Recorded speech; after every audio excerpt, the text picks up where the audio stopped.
An earthquake is a sudden and violent shaking of the ground, sometimes causing great destruction, as a result of movements within the Earth's crust or volcanic activity.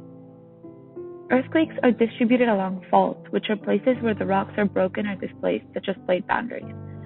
This image portraying the earthquake epicenters shows where the plate boundaries exist and where there are currently active areas. Earthquakes are usually caused by a slip in a fault, where a sudden rupture of rock releases stored energy through elastic rebound, producing seismic waves. The main shock is usually preceded by smaller earthquakes where the stress begins to release and followed by several aftershocks.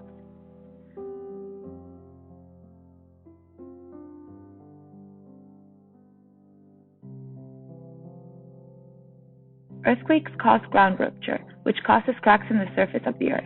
They are also accompanied by shaking, which can cause building collapse as well as damage to bridges, dams, tunnels, and pipelines. Now let's take a look at the 2008 earthquake in Sichuan, China. 1,500 kilometers southwest of Beijing, in the heart of the Sichuan province, lays the epicenter of the most destructive earthquake in recent Chinese history. The earthquake's epicenter was located 80 kilometers west-northwest of Chengdu, the capital of Sichuan, and had a focal depth of 19 kilometers.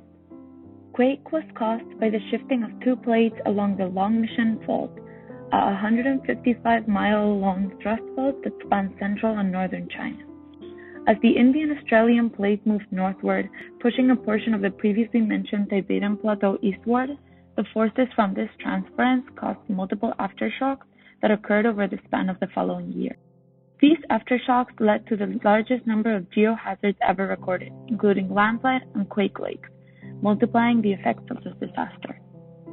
Over 87,000 people were killed and missing due to the earthquake. Most of the deaths were due to poor infrastructure that resulted in collapsed buildings. The earthquake flattened over 4/5 of all pre-existing structures in the Sichuan province, and over 1 million homes were destroyed. The destruction caused by this earthquake was vastly magnified by the lack of ductile infrastructure in the city. Most buildings, being unreinforced, brittle structures, suffered a catastrophic failure. The aftermath of the earthquake resulted in over 1 million buildings destroyed and 5 million people homeless. 10 years later, in the hard-hit Wenchuan County, most survivors have been relocated to new homes, which were built about 19 miles away from the ruins that still remain in place today. As the nation is still mourning those lost to the disaster, the whole world's asking why. This memory should not serve only as a memorial to those who were lost in the earthquake, but also as a reminder to the rest of the world that building better infrastructure for earthquakes can help save millions of future lives.